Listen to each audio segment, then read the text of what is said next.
Pack with me for my hair transplant in Turkey. In my tote, I have my passport, a travel adapter to plug in my devices, a power bank, an airplane pillow, as well as some chargers, compression socks for the long flight, my headphones, a blanket to stay comfy, cotton rounds, and an air tag since I'm traveling solo. In my suitcase, I'm bringing zip up sweats and pajamas because I can't put anything over my head, face towels, disinfectant wipes, flushable wipes, shampoo and conditioner, comfortable clothing, and enough room for my aftercare kits. The best part, Doctours is handling everything else, from airport pickup and hotel accommodations. I'm nervous but excited. See you all on the other side. You want me to sit here? Okay.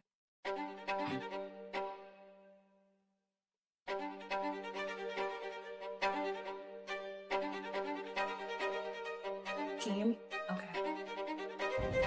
I'm Ray, and this is a story of my hair transplant. Oh, wait. I'm already doing it. Are you not following my journey?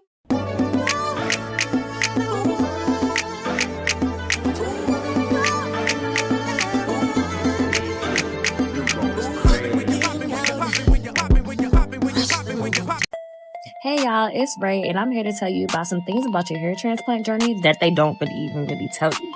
So first things first, the sleep babes. You are sleeping elevated for 11 days.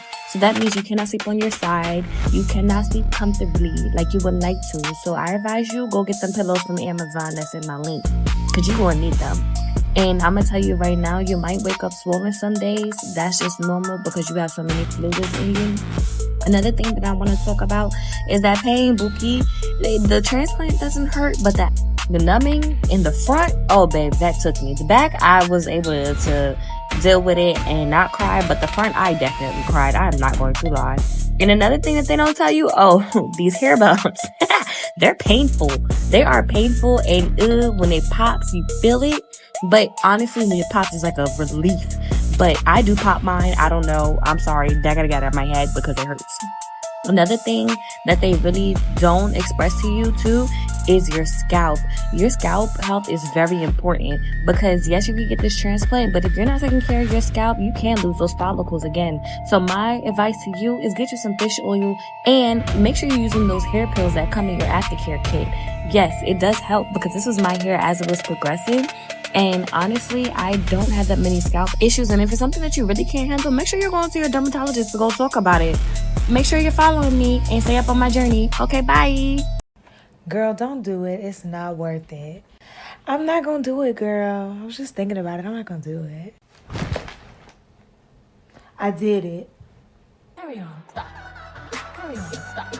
Carry on. Stop. Carry on. Stop. Carry on. Stop.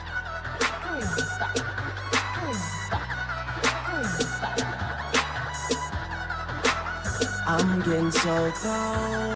A lot of people ask, what does the hair transplant trip look like? So let me walk you through exactly how my 4 days in Turkey went. Day 1, I took a 10-hour flight on Turkish Airlines and landed in Istanbul, Turkey. After a long walk through this massive airport, I met my driver outside of door 14. I was a little nervous because I had to wait some time for my driver to get there. But after a 10 to 15 minute wait, they pull up and take me straight to my hotel. I stayed at the Antwell Suites and it was really nice. Cute, clean, quiet, and walking distance to the mall. Once I checked in, I just relaxed for the rest of the night because I knew the next day was the big day. Day 2 was surgery day. They picked me up from the hotel that morning and took me to the clinic. Before anything started, we spent a little bit of time designing my hairline. This part is so important because this is your forever hairline. So they really wanted to make sure that I was happy with it. After that, they shaved my head and then got me ready for the procedure. The surgery itself, it took about 8 hours. And afterwards, they drove me back to my hotel so I could rest. Day 3, I went back to the clinic for my first wash. After removing my bandages, they cleaned my scalp, checked my grafts, and make sure everything looked good. And then they taught me exactly how to wash my hair and take care of everything once I got home. That was one of the biggest things I was worried about, so having them show me in person, that really helped. Day 4, before I knew it, it was already time to head home. My bags was packed, my driver came to pick me up, he took me to the airport, and I flew right on back to the United States. And that's literally the entire trip. 4 days. I think a lot of people assume you have to stay in Turkey for a week or two, but it's not. If you're thinking about getting a hair transplant and you still have questions, comment edges and I'll send you the information to help me get started.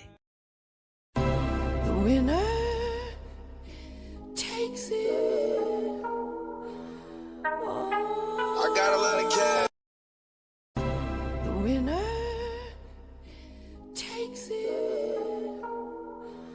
I got a lot of cash. I don't mind spending it. Do not choose a hair transplant clinic without asking these 3 questions first. First, who is doing the procedure, a surgeon or a team of technicians? For me, I wanted a surgeon that was fully involved because it's a lot harder to track random technicians past work. Second, what is your long-term plan? For me, because you don't want to choose a clinic that's willing to just give you thousands of grafts without a long-term plan, because you will continue losing your hair. And there's always a possibility you might need a second procedure in the future, and you don't want to use up all your grafts on the first try. And 3, what is your guarantee if the grafts don't take? Every good clinic should offer a guarantee and free touch-ups just in case it doesn't work out the way you want. And if you want to avoid the chance of choosing the wrong clinic, comment help and I'll send you over a resource you can use. I started my morning with freshly washed hair and a clean scalp, and then I threw on my headscarf to pull myself together. Before heading out, I grabbed a light breakfast, and then my driver picked me up to take me to the clinic. As soon as I arrived, everyone was so welcoming.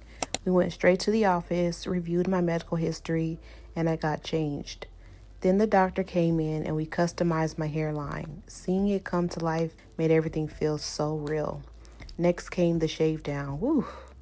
After that, I did a quick red light therapy session before the procedure began. We took a break for lunch. Once it was over, I couldn't wait to check it out in the mirror. Then they gave me an aftercare kit filled with everything I need during recovery, along with medications, shampoos, supplements, and foams to stimulate hair growth and retention.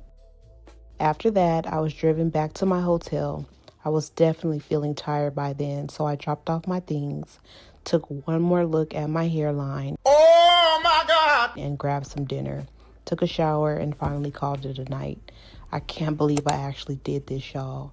Here's to trusting the process and hoping it all works out.